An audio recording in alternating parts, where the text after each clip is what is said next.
各位弟兄姊妹，你哋好！再一次歡迎大家，再一次翻到嚟呢一個嘅頻道。我哋正在仍然係研讀緊呢個嘅新約馬可福音，而我哋已經差唔多已經用咗大概3個月嘅時候，我哋去研讀呢個嘅馬可福音。嚟到呢一堂，我哋係去到呢個馬可福音嘅第11章第1節至到26節。我俾一個題目，佢就係咩為之一個嘅真正嘅敬虔？大家可以諗一諗，點為之一個嘅係叫做一個嘅真正嘅敬虔呢？從呢段經文，我哋咧希望能夠俾我哋可以睇得到一啲蛛絲馬跡，點為之一個嘅對我哋對神係一個嘅真正嘅敬虔。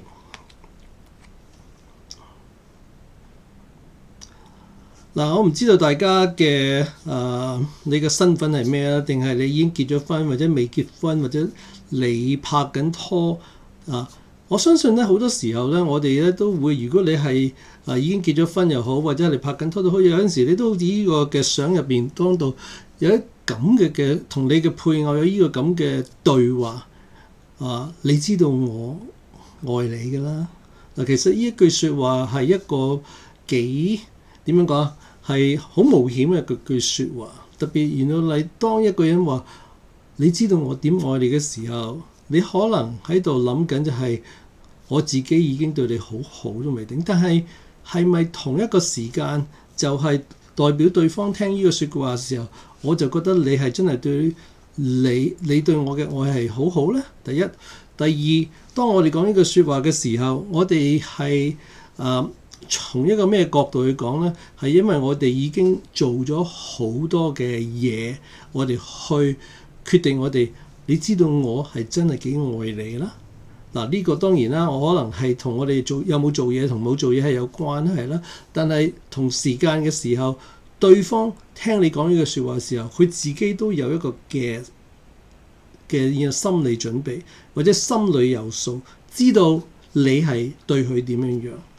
咁我哋今日去睇嘅時候，就係當我哋去睇到我哋同神嘅關係嘅時候，我哋同樣可唔可以同神講話？你知道我幾愛你啦？咁你嘅基於乜嘅原因去講同神講話？我對你嘅你知道我愛你幾多？定係我哋今日所做嘅嘢都未必係真真正正？如果從神嘅角度去睇，我哋所做嘅嘢係究竟係真嘅敬虔啦，或者係用個愛字真係嘅愛佢，或者定係呢啲係一啲嘅假嘅敬虔咧？大家可以去諗一諗啊！今日我哋去到每一個禮拜，我哋嚟到呢個嘅教會當中去崇拜，或者我哋去主日學，或者我哋要參加一啲嘅團契小組，究竟我哋係咪真真正正同神有一個嘅關係，去到一個地步可以係一個嘅神話你真真正正愛我，一個真嘅敬虔，定係呢個嘅假嘅敬虔咧？大家可以去思想下。正如我所講，我哋已經嚟到個地步咧，我哋係去到呢一個嘅馬可福音嘅第11章。咁呢一堂咧就跟住我哋嗰個嘅課程嚟講咧，係耶穌喺入邊耶路撒冷嘅工作。第一就係潔淨聖殿。咁咧就係由第11章到1至到第26節。咁咧就請聽我讀出先啦，然後我哋就去聽聽究竟呢段經文講緊啲咩嘢。馬可福音第11章第1節至到第26節，呢度咁樣講話。第一節，耶穌和門徒快到耶路撒冷，來到伯法其和伯大尼，在橄欖山那裡，就耶穌打發2個門徒，對他們說：你們往對面嘅村子裡去。一進去嘅時候，看見一匹驢駒存在那裡，是從來沒有人騎過的，把它解開牽來。若有人對你們說：為什麼做這事？你們就說：主要用它，但會立刻把它牽回到這裡來。他們去了，看見一匹驢駒存在門外街道上，就把它解開。在那裡站着的人有幾個說：你們解開驢駒做什麼？門徒照着耶穌的話說，那些人就任憑他們牽去了。他們把驢駒牽到耶穌那裏，把自己嘅衣服搭在上面，耶穌就騎上。有許多人把衣服鋪在路上，還有人把田間嘅樹枝砍下來鋪上。前呼後擁嘅人都喊着說：和散那，奉主名來的是應當稱頌的，那要來的我祖大衛之國是應當稱頌的，至高無上的和散那。耶穌到了耶路撒冷，進入聖殿，看了周圍嘅一切，天色已晚，他就和12使徒出城，往伯大尼去。第12節，第二天，他們從伯大尼出來，耶穌餓了，他遠遠地看見一棵無花果樹，樹上有葉子，就過去，看是不是在樹上可以找到什麼。他到了樹下，竟找不到什麼，只有葉子，因為不是無花果嘅季節。耶穌就對樹說：從今以後，永沒有人吃你的果子。他的門徒都聽到了。第15節，他們來到耶路撒冷，耶穌一進聖殿，就趕出在聖殿裏做買賣的人，推倒兌換銀錢之人嘅桌子和賣鴿子之人嘅凳子，也不許人拿着器具從聖殿裏經過。他教導他們說：經上不是記着我的殿要稱為萬國禱告的殿麼？你們倒使他成為賊窩了。祭司長和文士聽見這話，就想法子除掉耶穌，卻又怕他，因為眾人都對他的教導感到驚奇。每天晚上，他們都到城外去。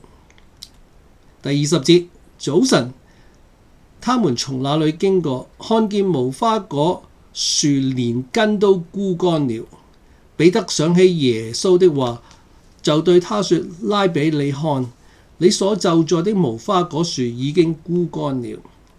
耶穌回答：你們對神要有信心。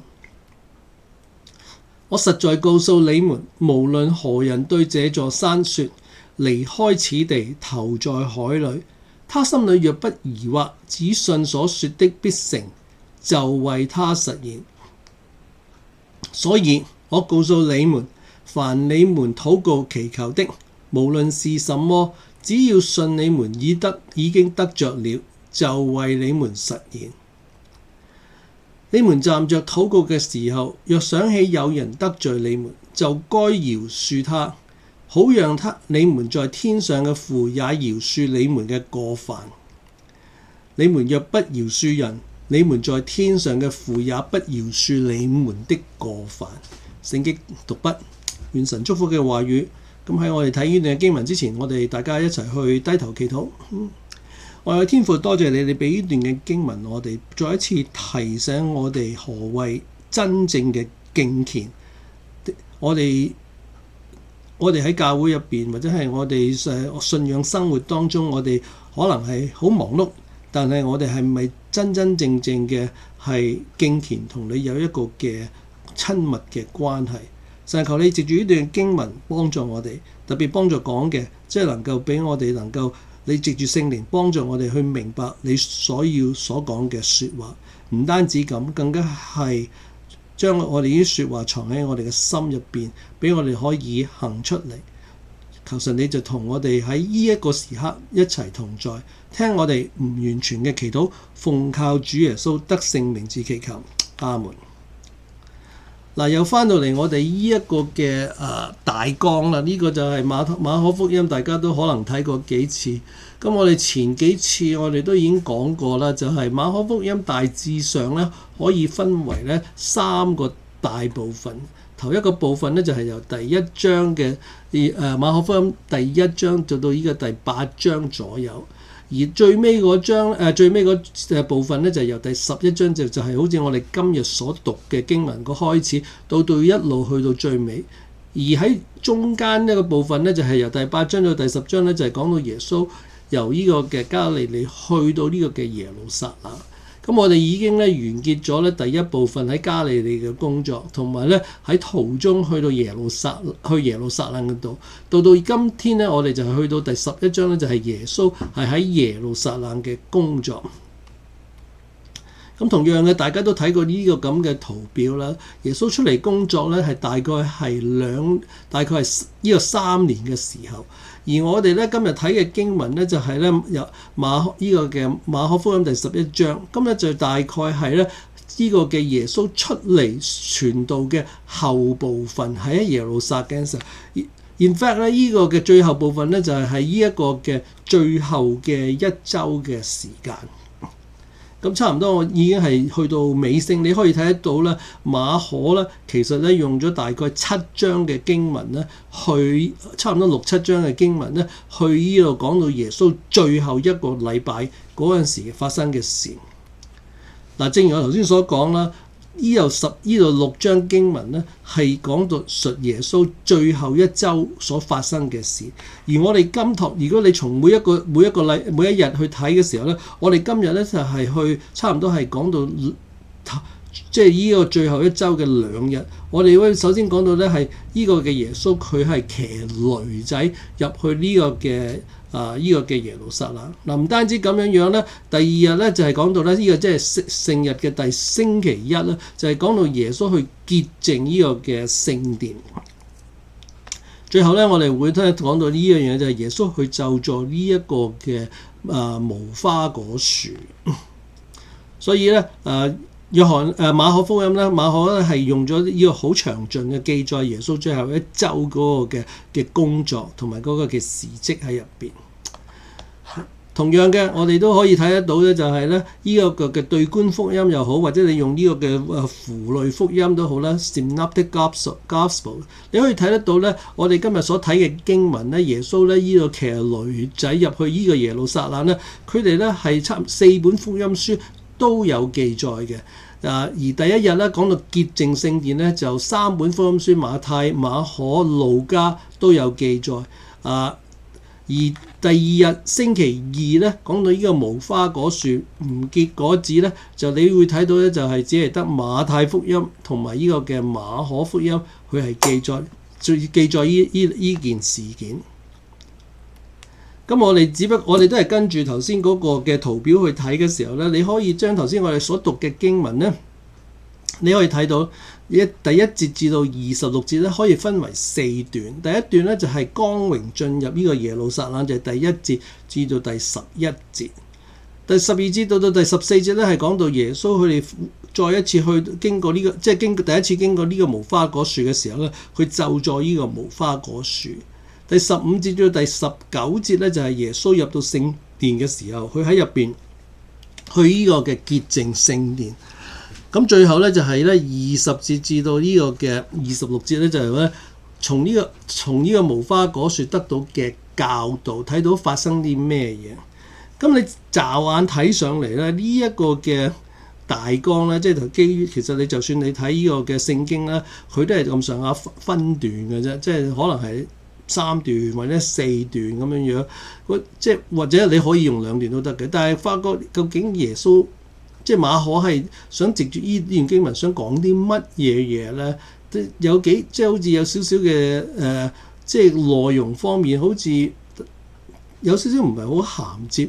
咁你會問究竟馬可係想講一個嘅乜嘢嘅故事出嚟俾我哋知，或者個信息係咩嘢咧？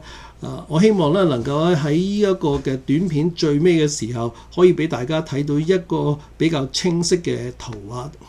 嗱，咁我哋首先咧，我哋就去睇一睇呢個嘅光榮進入耶路撒冷，就係第1節至到第11節。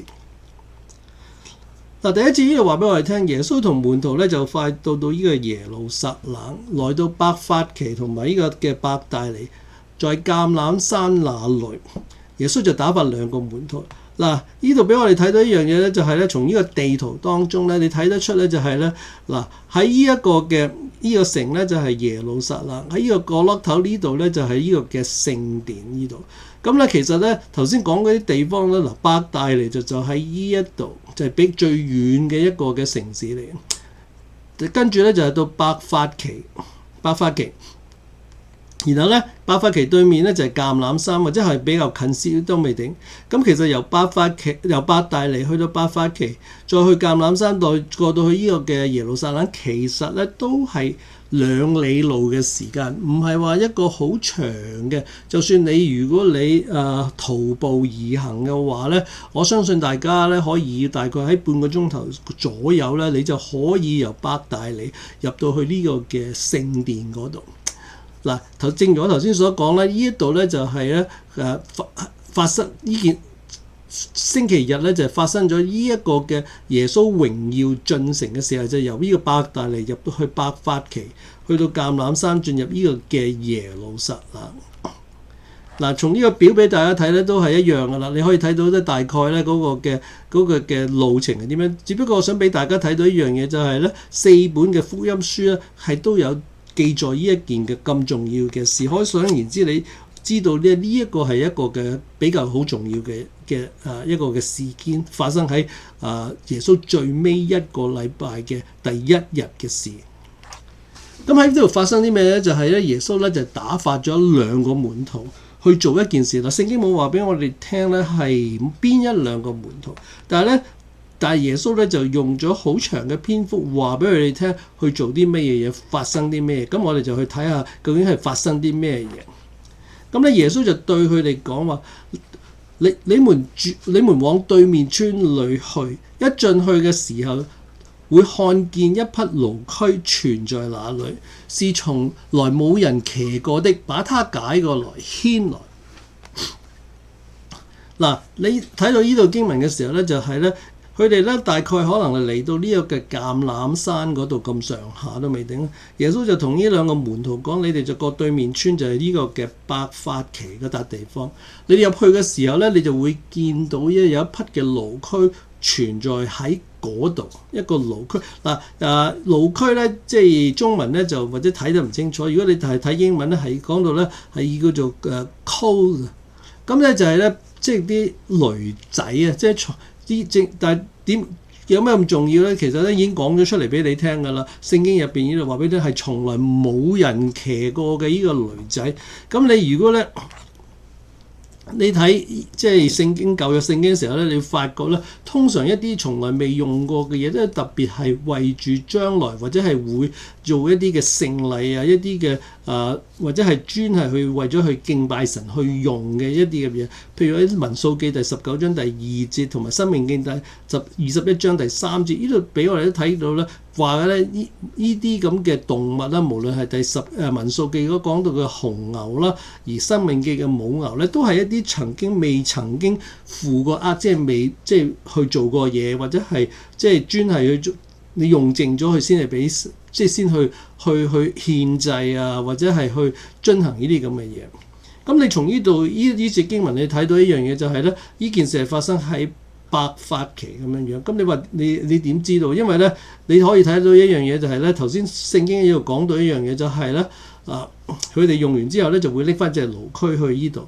咁同埋另一樣嘢就係咧你如果頭先你心水清嘅時候咧，你讀聖經嘅時候咧，你會發覺咧就係咧耶穌每一次咧入咗去耶路撒冷之後咧，佢就夜晚黑就會出翻嚟，去翻呢一個嘅伯大尼。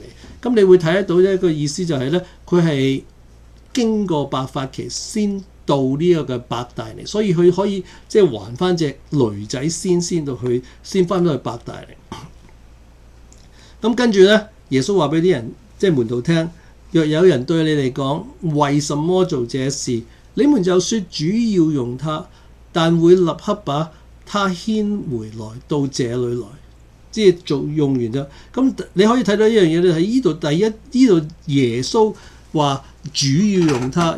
我唔知你記唔記得，我哋咧曾經讀過即係馬可福音，大概我哋讀過。呢度咧用個主字用咗大概第2次，應該差唔多係得2次咁上下。有一次咧就係呢一個嘅，上次大家如果仲記得嘅話咧，就係一個嘅被鬼附嘅女仔嘅媽媽用啊，即係同主耶穌講話，主啊，你幫我咁嘅意嗰度用過一次。嗱，呢一度咧就係直接係耶穌自己稱呼佢自己係主。咁你會問主係代表啲咩嘢咧？我哋好多時候咧，我哋話主耶穌或者係主，究竟我哋所講嘅主係咩咧？嗱，如果你從呢個嘅字去睇嘅時候，你可以查呢個嘅希臘文嘅時候咧，即係你可以睇到咧係有兩個唔同嘅解釋嘅，可以係咧擁有嘅人，即係通常咧呢個字咧可以用喺咧擁有嘅嘅人當中，即係我係去呢一個嘅係去呢一個嘅擁有呢一個驢駒咁嘅意思。咁但係呢度當然唔係啦，呢度因為耶穌冇擁有佢。咁另外咧就係一啲有權勢嘅人啦。咁特別呢度指咧係兩種人，一個係人啦，另一個就係神。咁我相信呢度好重要一樣嘢就係咧，呢度咧當耶穌用主嘅時候咧，啲人會知道咧係原來係神需要去用呢一隻嘅驢駒，或者係知道邊一個講緊呢一句説話，耶穌基督係佢講緊呢一句嘅説話。咁第4節話俾我哋聽，他們去了，正如佢哋即係耶穌所講，看見一匹驢駒存在門外街道上，就把它解開了。在那裏站着嘅人有幾個說：你們解開驢駒做什麼啦？真正係有人會問佢哋嘅喎，即係話俾佢聽點解？In fact， 呢幾個人咧企喺度咧，好似看住隻驢駒咁樣樣。佢哋就問佢：你點解要攞呢隻驢駒，同埋要攞呢隻驢駒去做啲咩嘢？門徒就照住耶穌所講嘅説話，那些人就任憑他們牽去了。咁有冇我唔知道大家有冇諗過？頭先雖然我解釋咗啦，係主要用佢啦，咁好多時候就算話主要用啦，咁但係呢啲人咧就冇再問啦，就任憑他們攞去用啦。OK， 或者啲人好有錢唔緊張都未，但係個問題係呢啲人聽咗之後，佢哋願意。好多時候我有冇諗過，我哋就算即係唔係一啲好矜貴嘅嘢，或者都好，或者人哋問你要俾唔俾，你都未必想俾人去攞去用。我點解要俾你去攞去用咧？明但係呢班人咧，佢哋係願意攞去，即係任憑呢啲門徒去攞去為耶穌去做呢件事。咁我想俾大家諗一諗就係。好多時候咧，我哋自己都係啦，我哋每一個嘅信徒都好啦。我唔知道喺你嘅信徒生命嘅歷程當中，神有冇曾經問過你，我想要用一啲嘅嘢，你可唔可以願意為我去做呢？正如我呢度寫咗幾個問題俾大家可以去諗一諗，你有咩嘢係可以獻俾主呢？唔一定係一啲好貴重嘅嘢嚟㗎。OK，你又係咪是否願意去呢？如果神問你嘅時候，有咩事物係你唔願意係去為神去捨棄呢？嗱，從呢一個嘅呢幾個人，呢幾個係冇名嘅人，佢哋咧願意讓門徒攞咗隻驢駒去為主去使用佢。啲門徒攞咗隻驢駒之後咧，他們就把驢駒牽到耶穌那裏。把自己嘅衣服搭在上面，耶穌就騎上了。嗱，唔單止咁樣啦，即係將一啲嘅衫等喺呢個驢駒上面咧，又有好多人咧把衣服鋪在路上，還有人把田間嘅樹枝砍下來鋪上。OK， 鋪在地上面咁嘅意思。咁你會問一個問題，點解佢哋要將呢啲嘅衣服鋪喺路上啊？又或者係要冚呢個嘅樹枝鋪喺地度咧？咁嘅意思。咁首先第一樣嘢就係咧，點解將呢啲嘅衣服擠喺呢個嘅路上邊？咁其實咧有呢啲嘅典故嘅，即係呢啲典故咧就係咧喺舊約嘅時候咧，喺呢個嘅列王記下第9章第13節嗰度咧，係講到耶戶啦呢個以色列做王嘅時候咧，呢個係北國以色列嘅做王嘅時候咧，就發生呢啲咁嘅事啊！呢度講到咧列王記下第9章第13節講到咧，當時嗰啲以色列人咧，各人就急忙咧，把自己嘅衣服鋪在台階嘅上層，即係啲石頭上邊。在耶戶嘅下面，他們吹角說耶戶作王了。嗱，你睇下諗一諗呢一樣嘢啦。OK， 呢一樣嘢就係咩事咧？就係 OK。呢個咧係舊約聖經一個嘅典故，點樣將呢啲衣服擠喺路上邊 ，OK 台階上邊。嗱，再比較一下而家耶穌佢哋咧，耶穌佢咧就將衣服擠喺上邊嗰個嘅相似程度，又或者佢哋可以你諗一諗，究竟當時耶穌嘅時代嗰啲人咧，佢哋去諗緊呢一即係諗緊發生啲咩事咧？耶穌係邊一個嚟嘅咧？或者係你可以咁樣去諗一諗。當然啦，如果你睇清楚咧，就係佢哋覺得耶穌就係嗰個王，佢哋先咁樣去做都未定啦。嗱，呢度就俾我哋都睇到一樣嘢咧，就係當時喺當中嗰啲人啲群眾，佢對耶穌持住一種嘅乜嘢嘅睇法。咁嗱，我想俾大家諗一諗咧，就係嗱，我講咗咧，呢一個嘅時間就係呢一個嘅最後一個禮拜，耶穌喺在世嘅最後一個禮拜嘅第一日，佢哋咧係非常之興奮。嗱，一陣間我哋可以睇埋嘅。佢哋覺得耶穌係一個嘅王進入去呢一度，佢哋持住呢個嘅角度咧。但係到呢個嘅禮拜四，甚至到呢個嘅禮拜五，大家知道發生咩事啦？禮拜四耶穌，禮拜四晚佢哋被逮捕，禮拜五佢哋要去釘死耶穌，嗰種嘅180度嗰個嘅意見嘅轉向嘅時候，你發覺呢啲人真係哇，即係佢哋可以轉態轉得咁快嘅，所以俾你睇到佢哋嗰個嘅睇嘢或者係嗰個持久力係好短。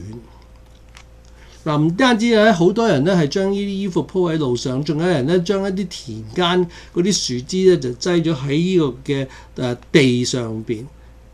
咁然後跟住咧就有人咧就前呼後擁的人喊着說：和散那，奉主名來的，應當稱頌的。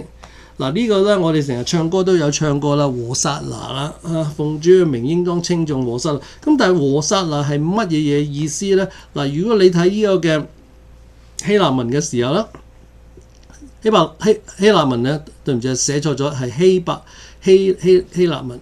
呢個係希伯來文。希伯來文，呢個希伯來文咧就係講到呢個嘅求主去拯救我哋，就好似咧以前咁樣樣，佢哋以色列人去就嚟出埃及之前喺逾越節做嘅嘢，佢哋喺度歌唱，嗰個嘅和散那就咁嘅意思。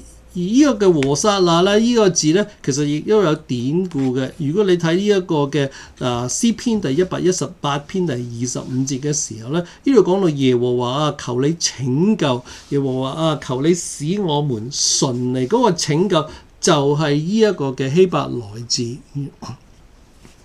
和散那。咁你可以即係可以諗得到一樣嘢，就係咧。再諗一諗，頭先佢哋覺得咧耶穌入嚟咧就好似耶戶做王咁樣樣。第二，點解要拯救佢哋啊？因為佢哋嗰陣時候，佢哋仍然係住喺呢一個嘅羅馬帝國統治之下，佢哋要生活，佢哋希望能夠有一個能夠為佢哋嘅國家復興嘅人出嚟做王。所以呢度講到話奉主名來的係應當稱頌的，佢哋呢度。第10節話：那要將來的我祖大衛之國是應當稱頌的，至高無上的和散那。咁佢哋唔單止講到咧，即係要即係神為咗佢預備，更加講到好清晰一樣嘢啦。即係可以話俾你聽嘅，畫公仔畫出腸啦。頭先講到耶戶做王，跟住咧就係拯救佢哋，跟住呢度講到係大衛我祖大衛嘅國，即係俾你知道咧，佢哋期待呢一個嘅彌賽亞嚟到呢度，所以佢哋喺度稱頌佢哋，歡呼喝彩喺度。嗱，仲有一樣嘢就係咧，你會有冇諗過就係一樣嘢？點解耶穌會騎住一個驢駒嚟咧？原來喺聖經舊約嘅時候咧，呢個嘅撒迦利亞書咧，呢度講到第9章第9至到第10節，呢度講到話：錫安啊，應當大大喜樂；耶路撒冷啊，應當歡呼。看啊，你的王來到，你這裡他是公義的，並且拯救，施行拯救，謙和地騎着驢，騎着小驢嘅駒子，我必除滅以法蓮嘅戰車和耶路撒冷嘅戰車，戰爭嘅弓必剪除。他要向列國講和平，他的權柄必從這海管到那海，從大河管到地極。嗱，俾你睇到一樣嘢就係咧，點解要騎驢駒？第一咧，佢哋即係呢個係撒迦利亞書第9章講到咧，呢個將來要嚟嘅王咧，係要騎住一隻驢，唔單止係驢，係一隻小嘅驢，更加係一隻嘅驢駒，唔係好似我哋而家我哋睇一啲嘅巡遊咁樣樣啊，或者係一啲嘅以前啲君王佢哋騎住馬，唔係，而係呢一個將來嚟呢個嘅彌賽亞係騎住一隻嘅小嘅驢，一隻嘅驢駒子，呢度講到駒子去嚟到，所以耶穌就係用翻呢一個典故，佢哋用一隻驢駒子一路慢慢行出嚟，等到當時嗰啲嘅以色列嗰陣時嘅猶太人，佢哋知道耶穌係將來要嚟嘅彌賽亞。好可惜，佢哋覺得佢係一個嘅政治嘅彌賽亞，而耶穌真真正正嚟嘅，佢係一個嘅屬靈嘅彌賽亞。咁咧，你可想而知咧，嗰陣時佢哋啲人群咧好興奮啦。咁咧，但係當中有啲咧就係非常之唔興奮啦。嗰啲大家都知係咩啦？係法利賽人。如果你睇路加福音第19章第39節到第40節嘅時候，呢度講到話人群中有幾個法利賽人對耶穌說：老師，責備你嘅門徒啦。耶穌回答說：我告訴你們，若是這些人閉口不說，石頭也會呼叫起來。即係俾你知道嘢，即係第一就係呢啲嘅法利賽人。知道呢啲聖經佢哋係預言啲咩嘢，亦知道咧，即係其實耶穌咁做係代表啲乜嘢嘢，所以佢叫呢個耶穌話俾你聽，你去責備你門徒。但係耶穌話俾你聽，就算佢啲門徒唔做嘅時候，唔講嘅時候，呢啲石頭係死物嘅，都會出聲話俾你聽係發生緊啲咩事。所以嗱，大家可以咁諗一諗啦，喺呢一個嘅光榮，耶穌光榮進入耶路撒冷呢件事當中。人群入邊啲百姓係期待啲咩嘢咧？嗱，譬如好似頭先我所講咧，啲百姓係期待啲咩咧？啲門徒又期待啲咩嘢咧？猶太嘅領袖又期待啲咩嘢咧？耶穌又期待啲咩嘢咧？嗱，我想俾大家知道咧，耶穌藉着呢件事係好似一個嘅彌賽亞，一個嘅君王嚟到呢啲人嘅當中。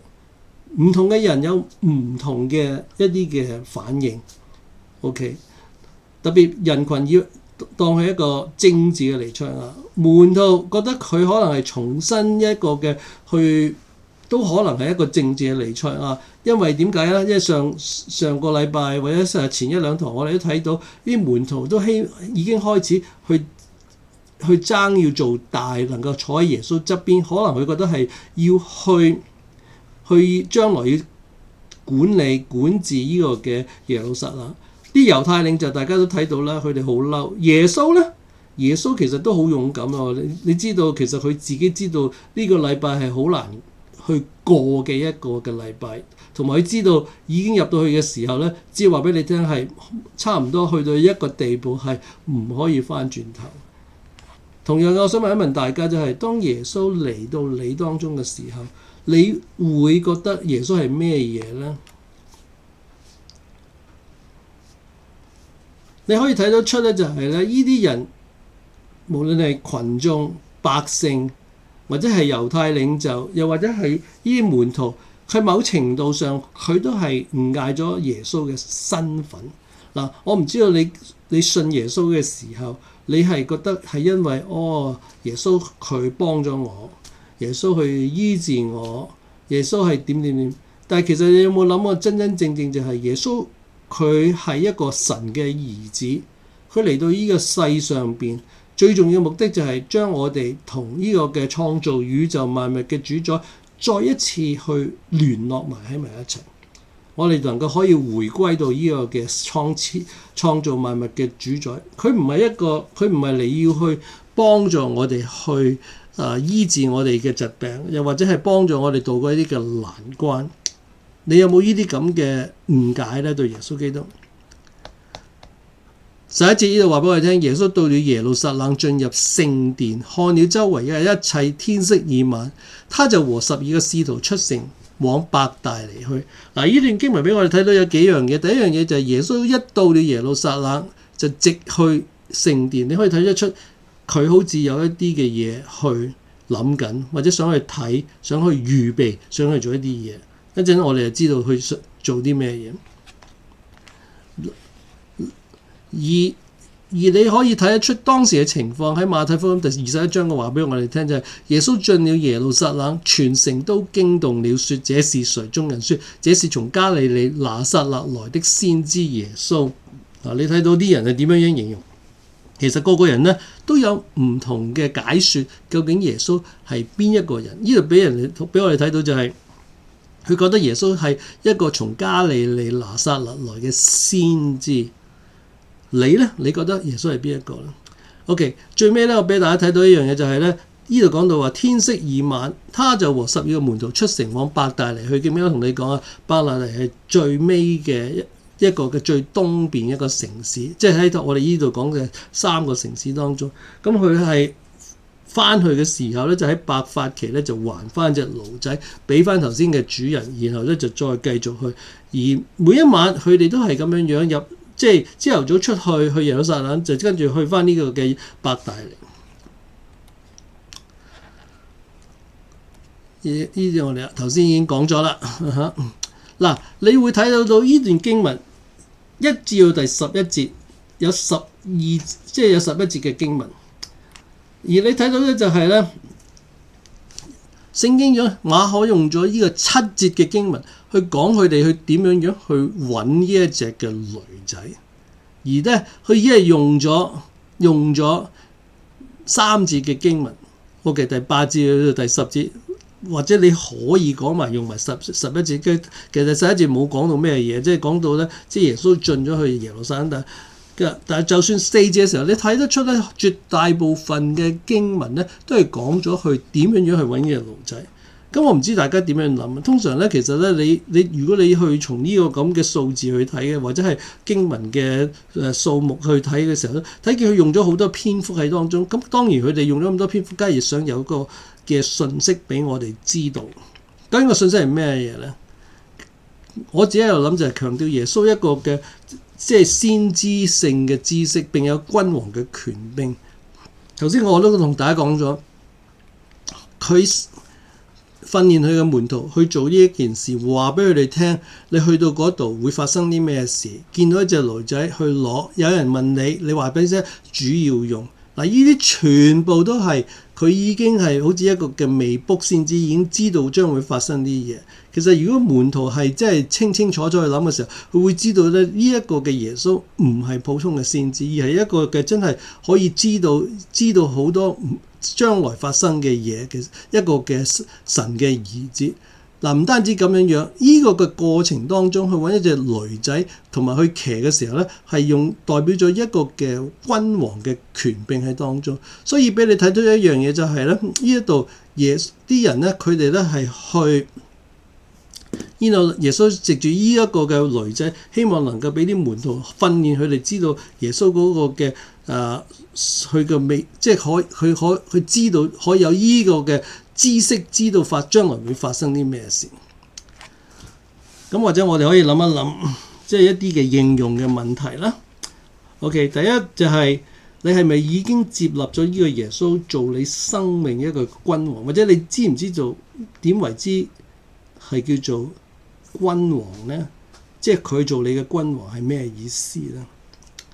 第二，對上帝嘅讚美而言呢，呢個係一種係咪對你嚟講係咪一種嘅生活方式咧？淨係喺一啲嘅時間上邊，你就會特別嘅日子當中咧，你就會係去讚美佢。但係喺一啲嘅難處當中，你咧就或者係冇咁樣同樣嘅時候去讚美佢。嗱，第三就係頭先我所講嘅呢啲群眾喺呢一日，佢哋咧係好清晰，覺得佢耶穌係一個嘅彌賽亞，但係過咗幾日之後咧，佢哋就轉軚。咁當呢個地上發生嘅事係未有按住你嘅心意去發展嘅時候，你會怪罪上帝嗎？你能夠相信上帝嘅劇本，即係話神所預備咗出嚟嘅係比你自己更好呢？嗱，大家可以思想一下。之後我哋繼續講落去呢個嘅第12節。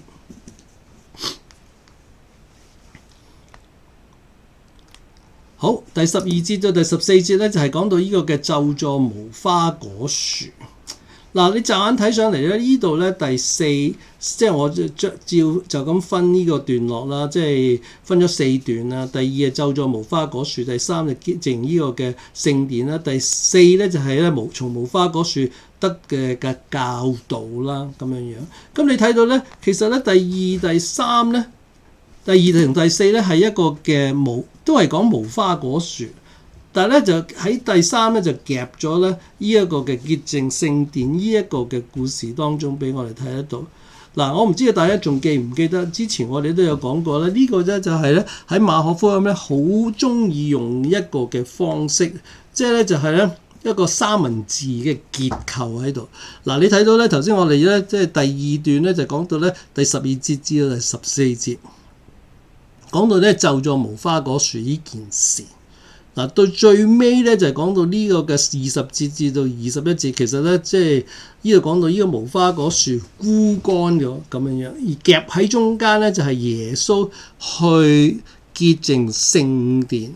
咁呢個咧就係咧馬好中意用嘅一個嘅方式，就係即係將一件事無花果樹呢件事斬開咗佢，然後中間夾咗另一件事，然後咧其實咧我哋呢種寫作嘅手法咧，就叫做行動戲劇化嘅比喻，就係dramatize 嘅 parable。dramatize parable 咁咩意思？其實就話俾你聽咧，中間呢一件事咧係好重要嘅事嚟嘅。OK， 而我哋要咧用去夾喺呢度咧，去俾我哋睇嘅時候咧，就係咧俾我哋要知道一樣嘅，就係我哋要從呢個無花果呢一個嘅呢個嘅比喻當中去詮釋呢一個嘅呢個潔淨聖殿呢樣嘢。咁就好似我哋要用呢一個嘅呢個濾鏡啊，呢個嘅濾鏡，我哋從呢個嘅無花果呢個嘅故事，耶穌點樣教導去解讀呢一個嘅潔淨聖殿呢個嘅問題喺當中。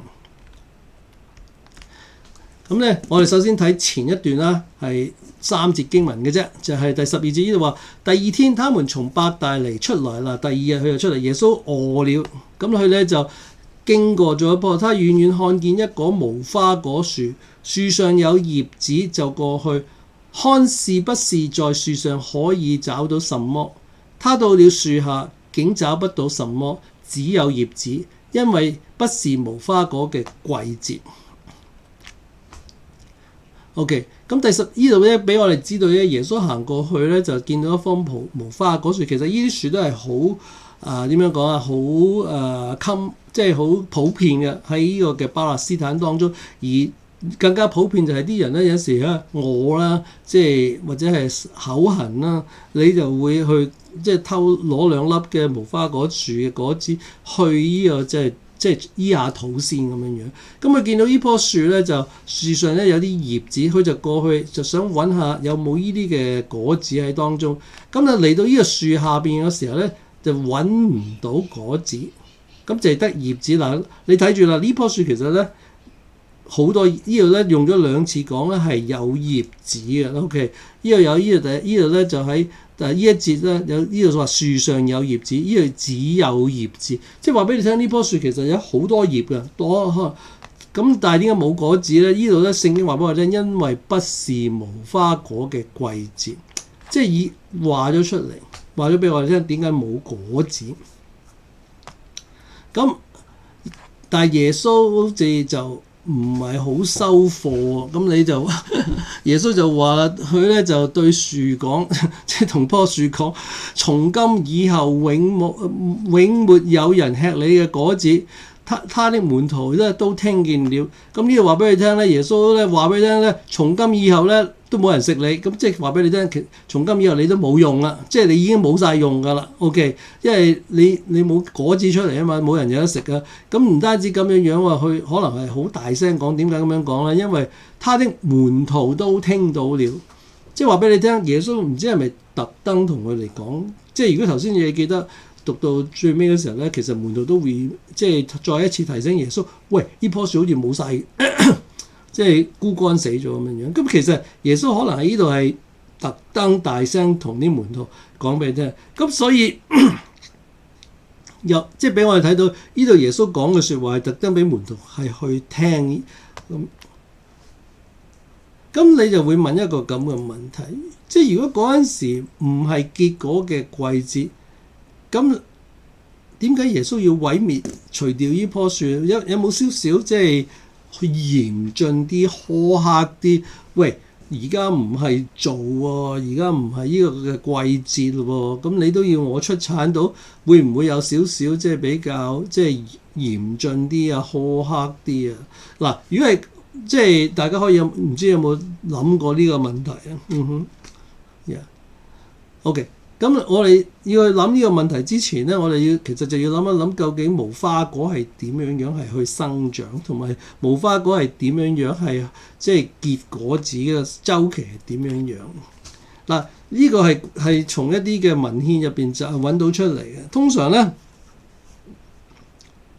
8月到10月咧，就係呢一個嘅無花果嘅收成嘅時期。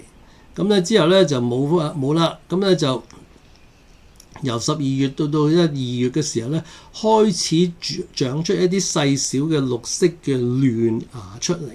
咁然後咧第3、第4月嘅時候咧，就係咧呢度咧嗰個花蕾咧就膨脹成為一種綠色嘅小節，佢哋咧稱為咧叫做pagim，係呢啲結嘅果子，但係呢啲果子係未成熟嘅果子嚟嘅。咁到4月開始咧，就啲樹葉就萌芽啦，就好多葉喺當中。而咧到5月、6月咧，無花果咧就開始大脹，就成熟，就可以有得食㗎啦。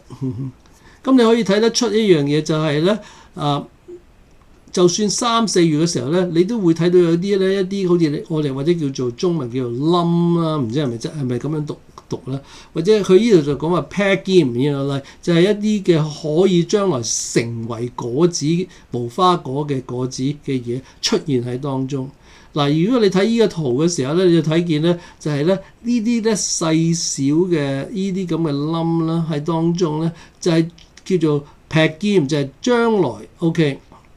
佢哋咧要長成呢啲嘅無花果嘅當中，而呢啲咧就係無花果嘅，即係呢啲葉啊，好你睇下好茂盛嘅，但係咧呢啲果子咧就未開始有果出嚟嘅，就係要等到將來先會有呢啲嘅果子。咁頭先耶穌講嘅，即係聖經所講嘅話咧，呢個未係季節，究竟佢11章發生嘅事係幾時嘅事咧？嗱，馬可福音第11章咧，其實就係喺呢個第3月左右嘅時間去出，即係講嘅。你話你點解知道咧？因為咧嗰陣時係逾越節，啲人咧佢哋會嚟到去即係去守節啊，或者係通常佢哋覺得呢一日咧係呢個禮拜咧就係當時呢個嘅以色列出埃及嗰個嘅逾越節嗰個嘅禮拜。咁所以咧。呢個11章咧就係喺即係3月左右嘅時間，呢個就係逾越節嘅時期。而樹木嘅狀態係點樣啊？頭先我講咗咧，第13節嗰度講到一樣嘢就係咧係好多葉嘅，即係第13節講到咧唔單止係話，即係用咗2次講話係只呢個樹有葉子，只有葉子嗱。從頭先嗰幅圖畫去睇嘅時候咧，你就會發覺咧，當呢啲樹咧佢哋有葉子嘅時候咧，就應該係會有呢啲嘅所謂嘅初熟嘅果子 pagim。但係耶穌俾我哋睇到呢段經文當中嘅時候咧，佢係睇唔到任何嘅果子。咁其實你可以睇到一樣嘢就係，哇！呢棵樹咧就有齊晒所有嘅樹葉，好茂盛，好好。但係咧就揾唔到一粒嘅初嘅果，覺唔覺得好奇怪啊？就好似我哋咧中文有呢句咁嘅成語，金玉其外啊，敗絮其中。哇！啲橙個好靚啊，又大啊，點知原來入邊係壞嘅，或者入邊唔甜啊？嗱，俾大家睇到一樣嘢咧，就係咧呢棵樹咧只係有一啲外在一啲嘅嘢喺當中。其實其實外在都冇乜滯 OK。不過但係你可以睇到佢係有一啲好多葉喺度生長緊嘅意思，但係佢係冇嘅果子。咁嗱，我需要問大家諗一諗啦，即係你其實聽到呢一度嘅時候咧，你可以應用翻喺我哋嘅基督徒嘅生活當中啦。你要知道，咁究竟乜嘢嘢係葉子咧？有乜嘢嘢係果子咧？咁其實你睇到一樣嘢咧，就係其實耶穌唔係話去咒咗呢棵無花果樹，而係覺得佢係去審判呢棵無花果樹，因為呢棵無花果樹你係有愛，但係冇內，即係你生長唔到啲果子出嚟。你雖然入邊好茂盛，但係你睇唔到一啲嘅果子出嚟。同樣我哋頭先我都問咗大家一樣嘢，就係究竟就係點為之葉子，點為之果子？喺你同我嘅生命當中，是否係有一啲嘅領域係睇嚟係好光鮮、好亮麗，但係我哋未能結出上帝對我哋嘅期望嘅果子？咁嗰啲係乜嘢嘢嚟咧？你自己會覺得係啲乜嘢嘢嚟咧？你諗一諗啊！咁你話啦，係咪講緊我哋咧 ？OK。咁其實好多時候咧，原來咧無花果樹咧喺舊約嚟講咧，都係咧用嚟形容呢個以色列嘅。如果你睇呢個嘅耶利米書第8章第13節呢一度啦，同埋何西阿書第9章第10節啦，我讀俾大家聽，你都可以咧睇得到咧，呢樣嘢咧就係無花果樹啊，係代表當時嘅以色列人。我必使他們全然滅絕，全然滅絕。葡萄樹上沒有葡萄，無花果樹沒有果子。葉子也必枯乾，我所賜給你們的必離他們而去，這是耶和華說的。你可以睇得到呢個嘅無花果樹係代表以色列。OK， 嗱，何西阿書係更加清晰啦。我發現以色列如在曠野嘅葡萄，我看見你們的祖先如春季無花果樹上初熟的果子。他們卻來到巴力比爾，獻上自己做羞恥嘅事，成為可憎惡的，與他們所愛的一樣。所以其實頭先所講嘅故事，俾大家睇到一樣嘢係，其實佢同緊當時啲人講，同緊我嚟講，我哋係淨係有葉子啊，定係我哋有冇果子啊？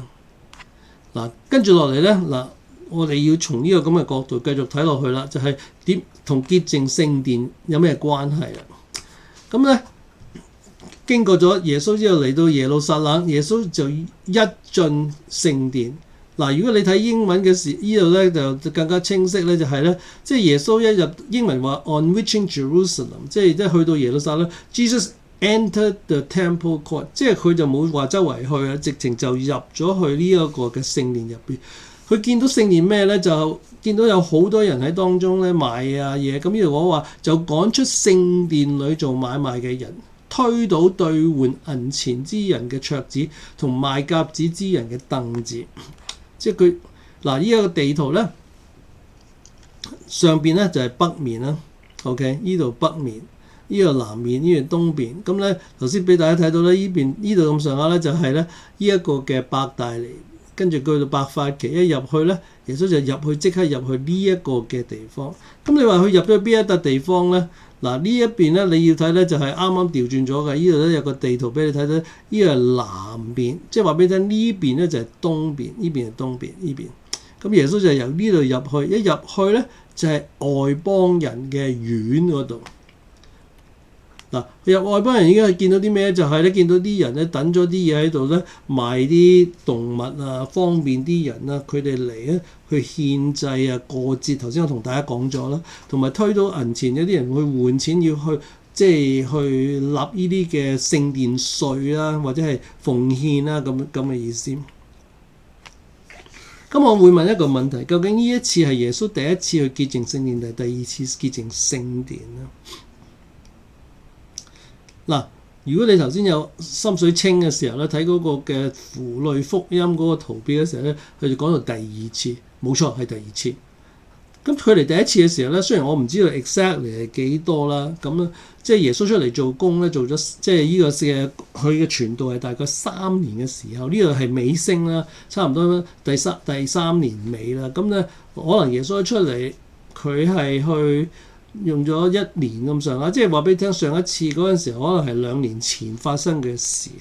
咁同樣嘅記載都係好類似嘅，就係佢哋見到好多依啲，即係你可以諗得到一樣嘢，就係當時佢哋已經慣咗呢種嘅方式，就係方便啲人咧嚟啦。同埋咧，你又唔會亂咁帶啲嘢嚟，一陣間，哎呀，呢樣嘢又唔啱喎，唔啱呢啲嘅祭司嘅標準啊，要帶啲咩嘢？咁所以不如咧都係去到呢度買咁樣樣。咁嗰啲祭司覺得，我哋呢度已經預備好晒，你唔需要諗咁多，最緊要你誠心嚟到呢度就得。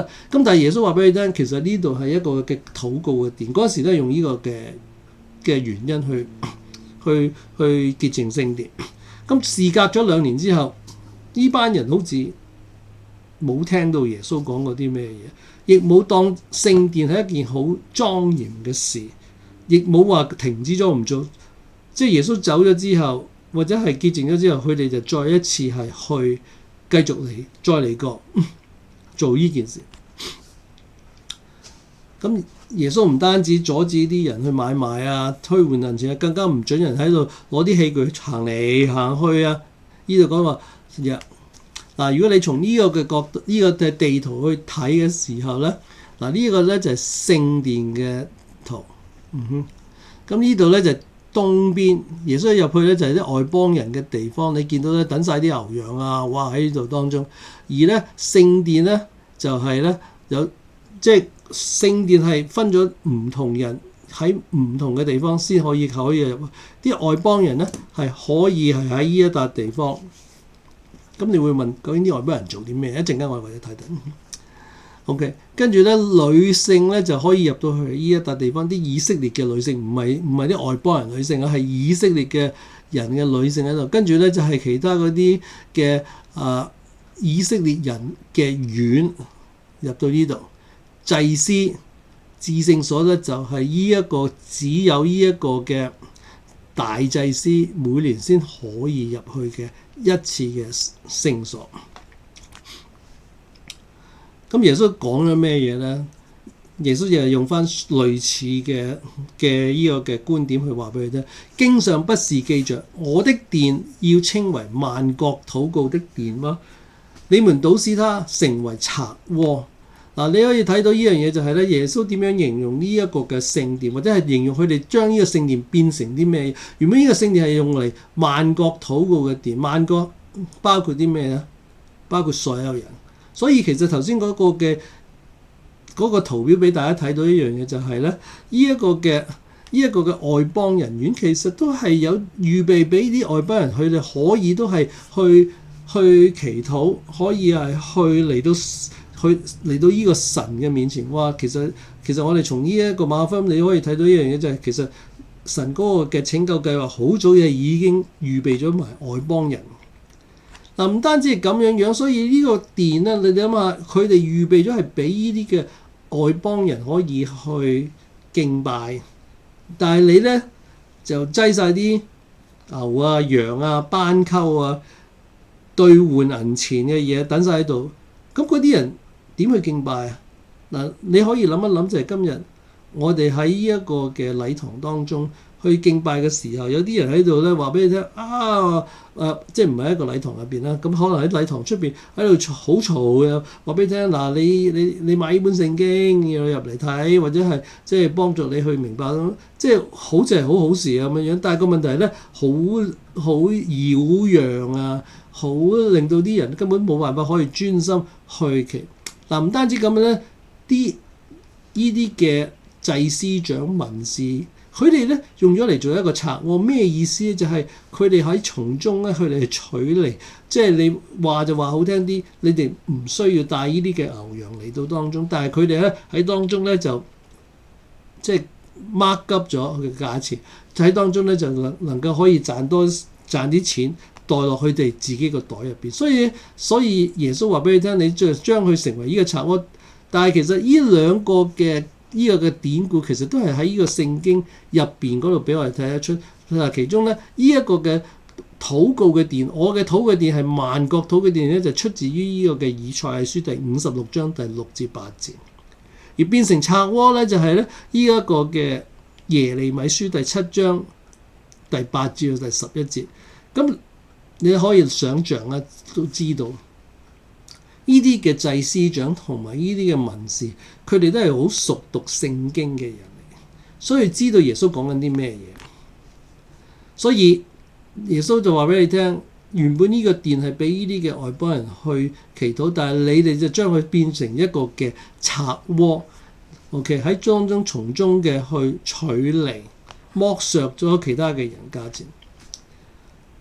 嗱，咁啊翻嚟當中啦。假設如果耶穌今日嚟到你或者係我嘅教會當中，佢覺得而家我哋教會入邊有啲嘅做法，會唔會阻礙？有冇一啲嘅我哋嘅所做嘅嘢係阻礙咗一啲嘅非基督徒佢哋嚟到呢個嘅基督嘅面前呢？或者嚟到去尋求神呢？咁跟住18節就話，祭司長和文士聽見這話，頭先我都講咗啦，佢哋好心水清啊嘛，佢哋好熟讀聖經啊，就想法子要除掉耶穌，卻又怕他，因為眾人都對他的教導感到驚奇。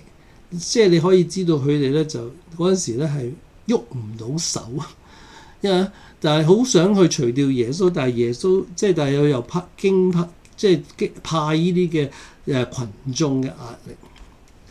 咁耶穌正如我頭先所講，每天晚上佢哋就去出到城外，又翻返去呢個嘅伯大尼嗰度住。嗱，咁我哋又可以睇下有啲嘅應用嘅問題，可唔可以應用？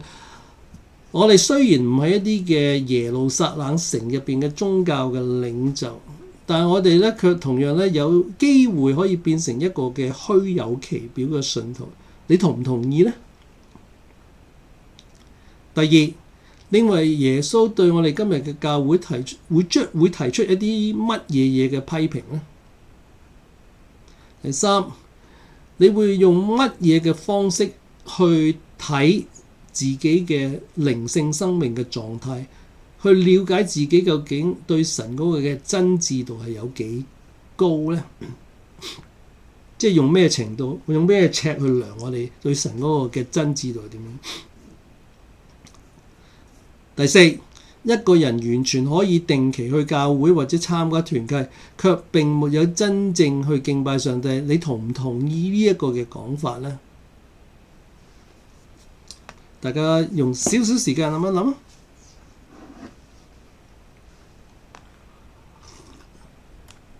好，咁我哋最後咧就睇埋最後嘅6節嘅經文，7節嘅經文，就係從呢個無花果樹去學呢個教導。咁呢個咧就係呢個係第二日㗎啦。OK， 即係第一日就係佢哋咧經過咗呢個無花果樹咒詛啦。第二日咧，他們從那裡經過，看見無花果樹連根都枯乾了，即係死晒。門徒呢度馬太福音話俾我哋聽，就門徒看見驚訝地說：無花果樹怎麼立刻枯乾了呢？哇！即係琴日講，今日就死咗啦。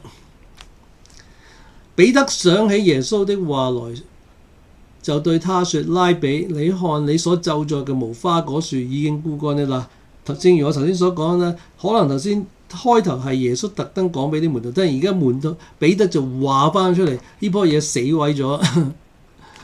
耶穌就跟住同佢哋講一啲，嗱呢度咧，但係我哋要小心啲讀啦。跟住好似我唔知大家係覺得呢段嘅經文同頭先所講嘅無花果樹有咩關係？再連續到呢個嘅潔淨聖殿嗰度。嗱，耶穌回答：你們對神要有信心。OK， 對神要有信心。信仰嘅對象係邊一個呢？係神上主。我實在告訴你哋，無論何人對這山說離開此地投在海，即係將個山搬咗過去抌落海。他心裏若不疑惑，只信所說的必成，就為他實現。所以我告訴你們，凡你們禱告祈求的，無論是什麼，只要信你們已經得着了，就為你們實現。呢度講到好似咧 ，OK， 講到祈禱嘅時候，我哋無論求什麼，我哋只要相信，就已經神為我哋實現出嚟。你們站着禱告嘅時候，若想起有人得罪你們，就該饒恕他，好讓你們在天上嘅父饒恕你們嘅過犯。咁呢個講到第二樣嘢，就係講到饒恕。OK， 如果我哋唔饒恕嘅人嘅時候，就好即係得唔到咁即係得唔到神嘅饒恕我哋。咁你可以睇一樣嘢，就係究竟點解耶穌喺呢度好似有少少，希望你同意咧，我講法有少少係轉咗軚，由講到呢個嘅無花果樹嘅枯乾，講到要信心同禱告嘅教導，有咩關係咧？你可能話可能係即係你預言一啲嘢，呢棵樹會死，所以你要憑信心去禱告去。咁但係個問題係，第一，我頭先同大家講咗咧，就係咧，我哋要從呢個嘅無花果樹同埋呢個嘅潔淨聖殿嗰度一齊去睇究竟發生呢個乜嘢事。咁首先一樣嘢就係咧，呢一個嘅係一個嘅咒詛，耶穌揾唔到果子，所以係一個嘅，唔係一個咒詛，係一個審判。OK， 你棵樹好靚，但係咧揾唔到果子。第二樣嘢就係再從呢個嘅潔淨聖殿睇嘅時候咧，就係咧，哇！聖殿好似即係講得俗少少啦，即係香火好鼎盛啊，即係好多人啊嚟到啊，但係點知原來入邊係做買賣嘅。OK， 即係個個都真係與而我詐咁，又喺度呃你錢啊，即係賺你個差價啊，咁嘅意思。咁究竟如果你從嗰個嘅無花果樹嘅時候咧，你會發覺係咪講緊佢哋即係做得好好咧？定係佢哋同樣都係要受到責備、受到呢個審判咧？如果係受到審判嘅時候，將會發生啲咩事咧？而跟住嚟講，呢個嘅信心同埋禱告係點樣樣去睇咧？嗱，如果首先我希望你相信明。咁你可以睇得出呢個嘅，再一次從呢個三文治嘅形式去睇一樣嘢，就係第一12節到第14節咧，就係講到呢一個嘅無花果樹冇果子；而第20節到21節係講到呢一個嘅成棵樹枯乾。第二呢個嘅潔淨聖殿咧，就講到佢哋耶穌佢哋虛有其表，佢哋只係能夠做出嚟俾人睇。咁你從呢一個嘅構圖去睇嘅時候，你會睇到咧，就一樣嘢就係咧，第12節至到第14節咧，係呢個耶穌去審判呢一個嘅無花果樹。從呢個嘅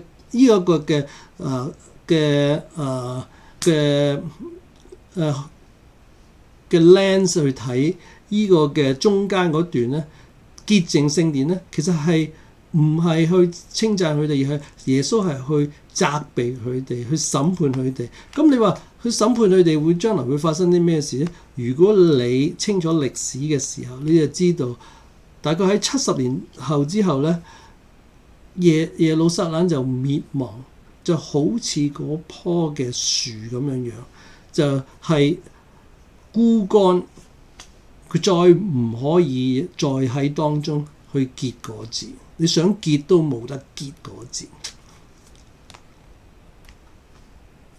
所以喺呢一個嘅三文治結構當中，俾我哋睇到就係耶穌睇到遇到嘅係一個樹，真正嘅樹，同埋一個嘅聖殿。佢哋看似嚟咧都係一個嘅生氣勃勃，即係好有活力，但係入邊咧係虛有其表嘅一個嘅情況。咁我哋而家再睇一睇究竟跟住耶穌所講嘅説話嗰個關係。嗱，通常我哋去邊度敬拜神呢？ OK， 我哋會嚟到一個嘅教堂，或者我哋嚟到一個嘅聖殿去敬拜神。OK， 呢個係我哋去。咁好多時候我哋就會用人多啊、人少啊，或者係即係多唔多 program 啊，我哋去睇睇呢個嘅教會係咪一個嘅好興旺嘅教會。咁但係頭先我哋從呢個嘅經文去睇嘅時候，神責備呢個嘅聖殿，佢哋咧所做嘅嘢係唔係神喜悅嘅嘢，所以神要審判呢個耶路撒冷嘅教會。到70年嘅時候咧，佢哋咧就滅亡，就冇咗呢一個嘅教會。嗱，而取而代之嘅時候咧，你諗一諗，以前我哋係去呢一個嘅聖殿呢度咧，去敬拜神。但係如果冇咗聖殿嘅時候，你係點樣去敬拜神？而耶穌就係用頭先所講嘅説話俾大家睇一樣嘢，就係到時因為冇咗聖殿，我哋嗰個嘅信仰嘅對象就唔係喺翻嗰個聖殿當中。OK， 嗱，我哋通常藉住聖殿，我哋可以去焦點放喺神當中。但係當冇咗呢一個嘅聖殿嘅時候，我哋只能夠去敬拜神，就係集中我哋嘅心，我哋要去對焦喺神嗰度，就唔係喺一啲其他以前做開嘅嘢當中。咁你唯一嘅方法去做咧，就係咧，我哋咧就係用禱告去同神有一個嘅交通。嗱，同樣一樣嘢就係咧，你喺當中嘅時候咧，除咗禱告之後咧，另一樣嘢就係我哋去要饒恕我哋嘅弟兄姊妹，因為當我哋饒恕嘅時候，正係我哋認識咗神，佢哋嚟到當中去饒恕我哋嘅一樣。如果我哋唔饒恕嘅人嘅時候，我哋點能夠活出到呢個嘅神嘅出嚟咧？嗱，所以喺最尾當中，你睇到一樣嘢就係咧。將來冇咗呢個聖殿嘅時候，我哋真真正正點樣活出嚟呢？係要靠住呢個嘅禱告同饒恕去活現出神，我哋係屬神嘅人當中。嗰棵樹已經死亡啦，枯乾啦，再唔能夠可以去結呢啲嘅果子，受到審判。即係話俾我哋聽，嗰個嘅聖殿係將來係唔會再存在。所以呢度話俾我哋聽，其實係一個預言，話俾我哋聽呢個嘅70年嘅時候，羅馬軍將會係徹底摧毀呢個聖殿。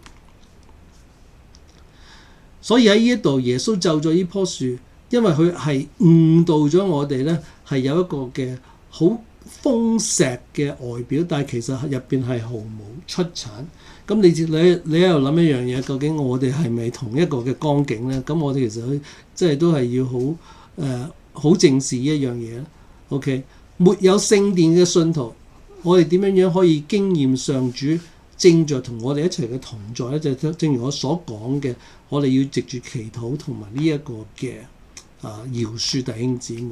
所以以前嘅秩序就係我哋喺耶路撒冷藉住祭司同埋一啲儀式嘅動物，但係到我哋而家冇咗聖殿之後，我哋要憑住信心對準神，同埋我哋要憑住呢個禱告同饒恕去活現出嚟。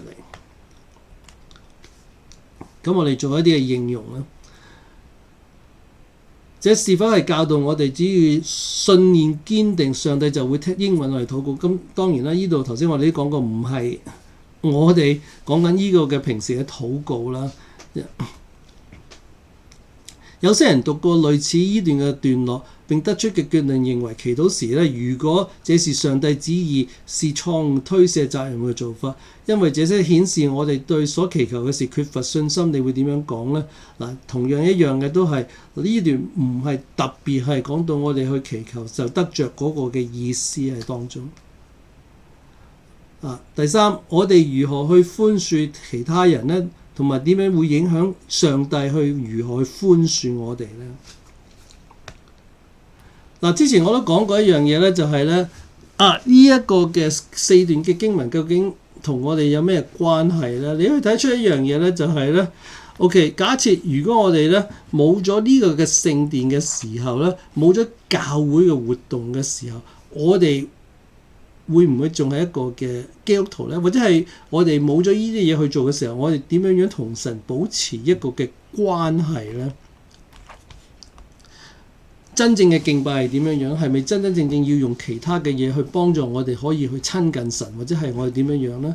嗱，一個好得意嘅 call 啦，俾大家睇到呢個敬拜即係意義啦。即係我講到我哋嘅敬虔，若沒有真正嘅敬拜，我們可能表面有神，表面有神啊，實際仍在膜拜心中真正嘅假神。透過敬拜讚美，眼光要對神對齊，使祈求同認罪，咁啱嘅，都與神嘅心意一致。相比大家睇到一樣嘢，就係從呢一個嘅光榮進入去，啲人點樣去敬拜耶穌，當佢係一個王。到呢個嘅無花果樹，佢係喺當中，佢點樣係去即係一葉子冇果子。到呢個嘅耶路撒冷，佢係講緊即係佢哋係有呢個嘅外表好興旺，同埋好多人敬拜，但係所有嘅嘢都係純粹係外表。OK， 金玉即係敗絮其中。咁都俾我哋睇到一樣嘢，提醒我哋一樣嘢，就係乜嘢係真真正正嘅敬虔呢？第二樣嘢就係咩係葉子，咩係呢個嘅果子咧？嗱，呢度俾大家一啲嘅即係一啲嘅拋磚引玉啦。葉子係代表啲咩咧？或者係檢驗下啦，係穩定出聚會啦，熟練嘅使用屬靈嘅術語啦，事工好忙碌啦，對罪惡麻木咗啦，係咪？定係果子咧？咩係果子咧？喺患難中仍然對神有充滿信靠啦，願意主動饒恕罪人啦，對邊緣人，即係我哋啲唔係埋唔到堆嘅人啦，或者外邦人展開公義憐憫啦，用靈同真理去建立神真正嘅連結。嗱，希望咧呢段嘅經文幫助我哋唔做一個只有葉子嘅基督徒，而係有果子嘅基督徒。咁多謝大家，呢一堂嘅主學講得長咗一啲，但係希望能夠幫助到大家能夠活出一個真正嘅敬虔。多謝大家。